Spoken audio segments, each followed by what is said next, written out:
Colonel साहब, second round of talks क्या होने जा रहे हैं? और अगर होने जा रहे हैं तो कौन कौन से और ममालिक पाकिस्तान की इस मीडिएशन में उनको असिस्ट करेंगे यूएस और ईरान की पीस कोई एग्रीमेंट कराने में?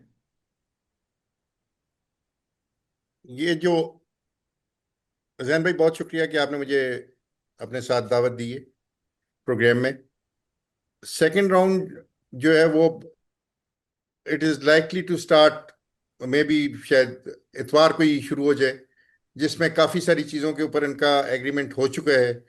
और लाइकली ये है कि जो माइनर निटी ग्रिटीज हैं वो बाद में होती रहेंगी, लेकिन इनका जो सीज फायर है वो एक्सटेंड हो जाएगा और अच्छी पेशरफ्त इनकी हो जाएगी। जो दोनों की डिमांड्स हैं, दोनों की अपनी अपनी जो एक पाकिस्तान ने फील्ड मार्शल आसिम मुनीर साहब और प्राइम मिनिस्टर साहब जो हैं, इन्होंने जो इसमें रोल प्ले किया है, दोनों को एग्जिट होने का मौका दे दिया है इस जो ब्रिंक ऑफ वार पे आए हुए थे उनसे। होपफुली ये इन दोनों ने जो कुछ किया है इसको सारी दुनिया बहुत अच्छे तरीके से प्रेज भी कर रही है और याद भी रखेगी कि ये इन्हीं की मेहनत है, इनका अपना रेपो है ईरान के साथ, प्रेसिडेंट डोनाल्ड ट्रंप के साथ, जिसकी वजह से ये सारे नेगोशिएशन जो हैं ये कामयाबी की तरफ रवां दवा हैं। बाकी जो ममालिक हैं इसमें सऊदी अरब, कतर, तुर्किया, ये सारे मुल्क जो हैं ये कोशिश ये कर रहे हैं कि ये मुज़ाकरात जो हैं कामयाबी से हमकनार हो जाएं। बैकग्राउंड में रशिया भी है, चाइना भी है, यूके भी है, और इसी तरीके से इटली वाले भी कोशिश कर रहे हैं। यूनाइटेड नेशंस की सपोर्ट तो है ही है, लेकिन बेसिक इसमें जो मेजर रोल है वो पाकिस्तान का है। इसलिए कि पाकिस्तान के ऊपर अमेरिकन्स और ईरानियंस दोनों का एतमाद है, ट्रस्ट है, और जिस तरीके से पाकिस्तान ने ब्रेक थ्रू किया है इस तरीके से कोई दूसरा मुल्क इसको कर नहीं सकता था। शहजाद साहब, आपका एक सियासी बैकग्राउंड है, आप एमक्यूएम इस्लामाबाद के प्रेसिडेंट हैं। आपके सोर्सेज और एनालिसिस के मुताबिक कौन कौन से बिग ऑब्स्टिकल्स हैं जो इन पीस डील्स में इशू क्रिएट कर रहे हैं, होने नहीं दे रहे इसको? जी, इसमें सबसे पहला तो अब ट्रंप साहब का अपना रवैया है कि उसको प्रिडिक्ट करना बड़ा मुश्किल होता है। वो अभी एक लम्हे में कोई और बात कर रहे होते हैं तो दूसरे लम्हे में कुछ और चीज़ आ जाती है। और दूसरा जो सीज फायर है ना, ये बड़ा फ्रिजाइल है।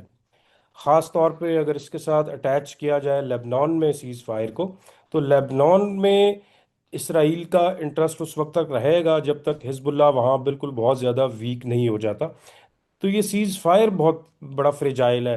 फिर जो आबनाए हुर्मुज़ वाला मामला है वो है। तो ये सारे इश्यूज मिल के एक, मुझे लगता है कि ये इंशाल्लाह हम पुरुमीद है कि ये पीस टॉक जो है ये अपने अच्छे अंजाम को पहुंचेगी और पाकिस्तान अपना किरदार बड़े अच्छे तरीके से अदा करेगा। लेकिन इसमें मुश्किलात बहुत हैं। अच्छा, शहजाद साहब, इनमें मुश्किलात तो हैं। कौन कौन सी ऐसी पॉइंट्स हैं जिन पे ये दोनों ममालिक एक सॉलिड एग्रीमेंट और फ्रेमवर्क पे आ सकते हैं? जी, अगर तो ईरान और अमेरिका में जो उन्होंने उनके न्यूक्लियर के हवाले से है, यूरेनियम को अफजुदा करने के हवाले से है, अगर उसमें ये ईरान 5 साल का कह रहा है, वो 20 साल का कह रहे हैं, अगर उसमें उनका कहीं सॉलिड एग्रीमेंट हो जाता है और अमेरिका को ये श्योरिटी हो जाती है कि वाकई ईरान जो कह रहा है ये ऐसे ही करेगा, कि ऐसा नहीं है कि उसके बाद जैसे हमारा ये अकॉर्ड हो जाता है थोड़े अरसे के बाद फिर दोबारा से शुरू कर देंगे। बेसिकली तो ये इस चीज़ की जो गारंटी है ये उनके लिए इम्पॉर्टेंट है। अमेरिका के लिए अमेरिका का सबसे बड़ा इंटरेस्ट ही यही है। तो अगर इस चीज़ को ईरान गारंटी कर देता है और यूएस गारंटी, यूएस इसराइल की तरफ से ये गारंटी कर देता है कि लेबनान वगैरह में ऐसा कुछ नहीं होगा, और दूसरा मशरक़ वस्ता के अंदर यूएस अपनी जो तादाद है अड्डों की उसको कम कर दे, उसको मुनासिब कर दे, जो कि वैसे तो कुछ ज़्यादा उस मामले में हम होपफुल नहीं है कि अमेरिका ये बात मानेगा कि वहाँ पे वो अड्डों को बहुत ज़्यादा कम कर ले, चूँकि यूएस के ज़ाहिर है बहुत से एग्रीमेंट है हमारे खलीजी ममालिक के साथ भी। तो वो अड्डे ज़ाहिर है वो वहाँ पे रखेगा भी, और उसकी अपनी ज़रूरत भी होगी शायद चाइना को, और चाइना को काउंटर करने के लिए कल को। तो ये उम्मीद कर सकते हैं कि जैसे सोचा जा रहा है वैसे ही हूँ। बाकी जैसे जब भी दो ममालिक की या इवन दो ग्रुपों की आपस में सुलह होती है, तो उसका तरीका यही तो दोनों के लिए विन विन सिचुएशन यही होती है कि आधी चीज़ें एक पार्टी मान लेती है, आधी चीज़ें छोड़ देती है, दूसरी पार्टी मान लेती है, और फिर उनकी पाबंदी और पासदारी की जाती है। दरम्यान में गारंटर्स होते हैं, और गारंटर का रोल होता है कि पासदारी जो कहा गया है उस पे अमल दरामद हो। तो उसके लिए गारंटर का पावरफुल होना बहुत ज़रूरी है। जी कर्नल साहब, आपका क्या एनालिसिस है? ईरान और यूएस के क्या मसाइल हैं, इश्यूज क्या हैं इस वक्त? जी, इसमें जो सबसे बड़ी बात है, ईरान के लिए जो सबसे बड़ा मसला था वो ये था कि अगर वो लेबनान को छोड़ देते हैं इस पीस डील में से, लेबनान अलहदा हो जाता है और लेबनान में पीस नहीं आता, तो वो इम्प्रेशन ये जाएगा कि उसने लेबनान वालों से हाथ उठा लिए, जिसकी वजह से ईरान की अपनी साख जो है वो बहुत बुरी तरह से मुतासर होगी। तो ईरान कभी नहीं चाहता था कि ये लेबनान में जब तक पीस ना आए उस वक्त तक ये डील वो साइन कर ले। सबसे बड़ा ईरान का जो इरिटेंट था वो ये था, और वो ये चाह रहा था कि ये जब हो जाए तो उसकी फेस सेविंग भी एक तरीके से ईरान को भी फेस सेविंग मिलेगी, और अमेरिकन अपनी जो उनकी मिथ थी कि सुपर पावर है और सब कुछ हो गया, तो ईरान ने जिस तरीके से उनके साथ जो सलूक हुआ जंग में, वो उनकी सुपर पावर वाली मिथ जो थी वो भी काफी ब्रेक हुई। तो जो अमेरिकन थे वो ये चाहते थे कि किसी तरीके से एक्सट्रिकेट कर जाएं इसमें से। उनकी ये डिमांड थी कि स्टेट ऑफ हॉर्मस को खोल दें। उनकी ये डिमांड थी कि एनरिच यूरेनियम जो है वो उनके हवाले हो जाए या किसी तीसरे मुल्क के पास चला जाए। उनकी ये डिमांड थी कि कहीं जो इसराइल के लिए ईरान एक खतरा बना हुआ है वो खतरा खत्म हो जाए, ताकि मिडल ईस्ट में सुकून आए। इसके लिए सबसे पहले अमेरिका ने जो लेबनान और इसराइल का सीज फायर करा दिया, वो 10 दिन का जो सीज फायर है वही बेसिकली ब्रेक थ्रू हुआ, जिसकी वजह से ईरानियंस जो हैं वो भी नेगोशिएशन पे आ गए हैं कि ठीक है अभी हम स्टेट ऑफ हॉर्मस को भी खोल देते हैं, और बाकी सारी बातचीत जो है वो उनकी होना शुरू हो गई है, जिसको प्रेसिडेंट ट्रंप ने भी अप्रिशिएट किया है। और इट इज़ लाइकली कि अभी ये अगले कुछ दिनों में ये इनकी जो बातचीत है ये फाइनलाइज हो जाए। ईरान का दूसरा जो मसला था, जो उसके एसेट्स फ्रीज हुए हैं अमेरिका में, वो उनके उनके भी वो चाहता है कि वो भी डी फ्रीज हो जाएं। वो शायद इनिशियल अभी ना हो, लेकिन अगर इनका आपस में गुडविल बढ़ती रही तो होपफुली वो भी जाके कहीं ना कहीं जाके सेटलमेंट, उसकी भी कोई ना कोई सेटलमेंट इनको मिल जाएगी। और अमेरिका का जो अपना इंटरेस्ट था वो ये था कि इसराइल के ऊपर हमलों का खात्मा हो जाए। तो मिडल ईस्ट में लेबनान में जब अमन होगा, जब ईरान में अमल होगा, तो ये इसराइल के लिए भी अमन ही होगा। वरना आप इसराइल के लिए बिल्कुल सुकून नहीं है। कोई ना कोई इसराइल के साथ छेड़छाड़ होती रहेगी। जिस तरीके से इसराइल शरारत करता है, तो कहीं ना कहीं जिसके बीच में ताकत हुई वो इसराइल को उसी तरीके से जवाब देगा। कर्नल साहब, Pakistan is currently the centre of the peace talks. Iran और यूएस कितना ट्रस्ट करते हैं पाकिस्तान के एफर्ट्स पे? देखें, इसमें तो कोई शक है ही नहीं ना कि पाकिस्तान इन मुज़ाकरात का रुए रवा है। जब किसी और मुल्क ने इसमें हाथ डालने की कोशिश नहीं की, इन सारे ईरान को और अमेरिका को साथ बिठाने की, पाकिस्तान ने ये बेड़ा उठाया। और इसके लिए जो रेपो एस्टेब्लिश किया फील्ड मार्शल आसिम मुनीर साहब ने, जब उनकी 1-to-1 मीटिंग हुई प्रेसिडेंट डोनाल्ड ट्रंप साहब के साथ व्हाइट हाउस में, वहां से जो रेपो डेवलप हुआ दोनों डोनाल्ड ट्रंप के और फील्ड मार्शल साहब के दरमियान में, वो रेपो जो है वो इस डील का बेसिक पॉइंट ही वो है कि स्टार्टिंग पॉइंट वो है कि जहां से डोनाल्ड ट्रंप साहब को एतमाद हुआ कि ये पाकिस्तान जो है जो कहता है वो करके दिखा सकता है।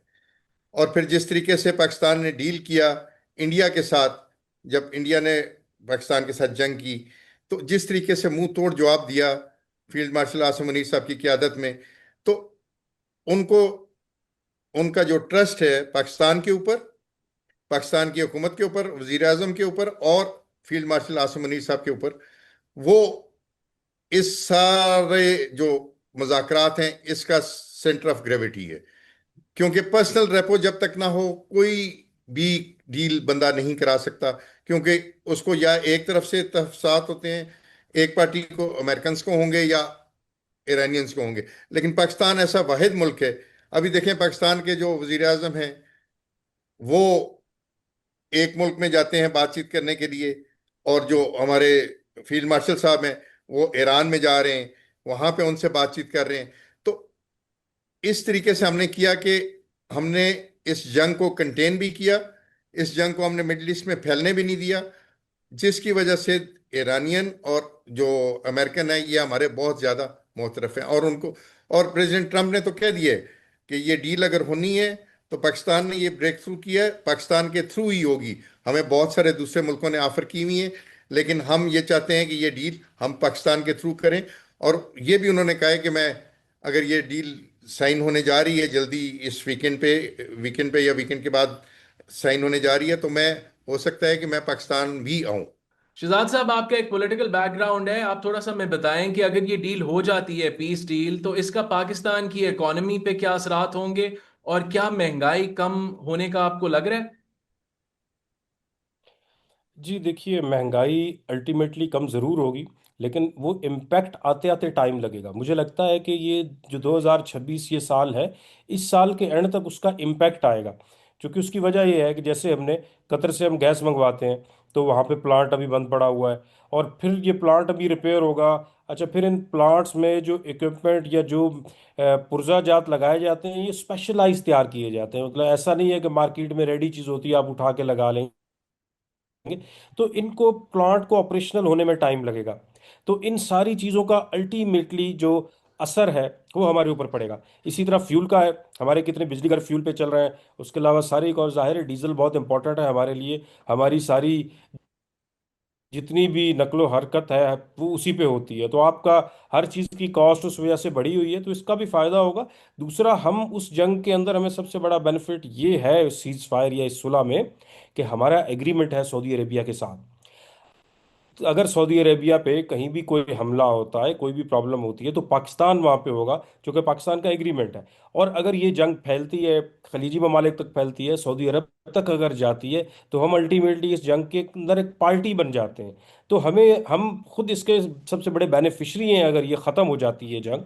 और बाकी जो उसके माशी फ़वाइद या वो हैं, तो वो मैं समझता हूँ कि बिल्कुल इस जंग के ख़त्म होने से और पाकिस्तान का ये मुआहदा कराने से भी आपने देखा कि सऊदी अरेबिया ने एक फाइनेंशियल असिस्टेंस जो है वो प्रोवाइड की है एक ज़रूरत के टाइम पे। तो ऐसी और भी चीज़ें हो सकती हैं हमारा ईरान के साथ अगर ईरान पे सैंक्शंस जो है वो कम हो जाती हैं, थोड़ी नरमी आ जाती है, और हम ईरान के साथ ट्रेड अगर डायरेक्ट कर सकते हैं, तो हमारा बॉर्डर ईरान के साथ है। हमें बहुत सी ऐसी चीज़ें हैं जो हम ईरान से ले सकते हैं, हम उससे सस्ता फ्यूल ले सकते हैं, ईरान को बहुत सी चीज़ें दे सकते हैं। तो उससे हमारा जो तजारत का पहिया है वो चलेगा, इस जंग के ख़त्म होने से और ईरान पे पाबंदियां कम होने से। जैसे अभी कर्नल साहब ने बताया कि वो मुकम्मल ख़त्म तो शायद अभी ना हो, लेकिन कुछ कमी तो उसमें लाजमी होगी, क्योंकि ईरान को भी तो अपने लिए फेस सेविंग लाजमी कुछ चाहिए कि उन्होंने इस डील या इस सुलह में क्या गेन किया। अदरवाइज तो अगर आबनाए हुर्मुज़ को भी वो क्लियर छोड़ देते हैं, वो भी अमेरिका की के लिए विनिंग सिचुएशन हो जाएगी। इसी तरह अगर वो कोई 10 या 15 साल का मुआ सकता है जी कि हमने इस चीज़ को, इस जंग को यहाँ पे लेबनान में मजीद फैलने से रोक दिया है। सिर्फ इसमें एक चीज़ है जिसको वो ईरान जो है वो ग्लोरीफाई कर सकता है या बता सकता है, तो ईरान को फेस सेविंग के लिए कुछ और लाजमी चाहिए होगा, जो उन पे इक्तसादी पाबंदियां हैं उनमें नरमी हो। उसके अलावा और ये जो ख़ास तौर पे ये सुलह है, और साथ में लेबनान की भी, इसको कोई ना कोई यूएन सिक्योरिटी चार्टर की जो है कोई किसी किस्म की बैकिंग या कुछ होनी ज़रूरी है, ताकि कल को इतनी आसानी से इसको कोई भी वायलेट ना कर सके। क्योंकि वैसे तो माशाल्लाह से यूएस के और इसराइल का, उनका एक रिकॉर्ड है कि जितनी ट्रीटीज आज तक उन्होंने की है, कोई एक ट्रीटी ऐसी नहीं है। इसराइल की अगर आप ले लें, जॉर्डन के साथ ट्रीटी की, इजिप्ट के साथ की, अरब वार के साथ, सारी वायलेट की। उसमें उन्होंने सहराए सीना को छोड़ना था, उसका कब्जा उससे विड्रॉ करना था, गोलान की पहाड़ियाँ वो सब, लेकिन आज तक उन्होंने कोई एक पूरा नहीं किया। इवन जॉर्डन जो उनके साथ बहुत अच्छे ताल्लुकात वाला मुल्क है, उसके साथ जो उनकी ट्रीटी हुई थी उसके अंदर भी उन्होंने जो है वायलेशंस की हैं। तो ये इसलिए अगर हम हिस्ट्री को देखें तो उसमें तो बहुत से हमें खदशात हैं, लेकिन इसमें एक सबसे बड़ा जो प्रॉब्लम आया ना, ये आबनाए हुर्मुज़ के बंद होने से जो पूरी दुनिया की ट्रेड पे इफेक्ट पड़ा, इसने असल में ज़्यादा प्रेशर क्रिएट किया अमेरिका पे कि पूरी दुनिया इससे इफेक्ट होने लग गई, तो इसका असर पड़ा है। कर्नल साहब, आखिरी सवाल की तरफ चलते हैं। शहजाद साहब ने बहुत दफा गारंटर्स की बात की। इस पीस टॉक्स में गारंटर्स कौन कौन है, और क्या वो ये मेक श्योर करवा सकते हैं कि there is a lasting peace in the Middle East? देखें, गारंटर्स तो वही हो सकता है जिसके पास पावर है। तो इस वक्त पावर जो है या अमेरिका के पास है, तो अमेरिका का गारंटर, अमेरिका और इनकी जो ईरान की डील है उसका गारंटर जो है वो या रशिया होगा, या रशिया और चाइना मिलके होंगे, या रशिया, चाइना, यूके, जर्मनी और फ्रांस, ये ममालिक जो हैं ये गारंटी उठा सकते हैं। बाकी और मतलब पाकिस्तान के लिए तो गारंटी उठाना, पाकिस्तान तो फैसिलिटेट कर सकता है, पाकिस्तान गारंटी तो नहीं उठा सकता। और जैसे शहजाद साहब ने ये कहा कि इसको यूएन का अगर कवर मिल जाए, यूनाइटेड नेशन सिक्योरिटी काउंसिल का इस एग्रीमेंट को कवर मिल जाता है जो पाकिस्तान करा रहा है ईरान और इनके यूएसए के दरमियान में, लेबनान इंक्लूडेड, तो that will be long lasting.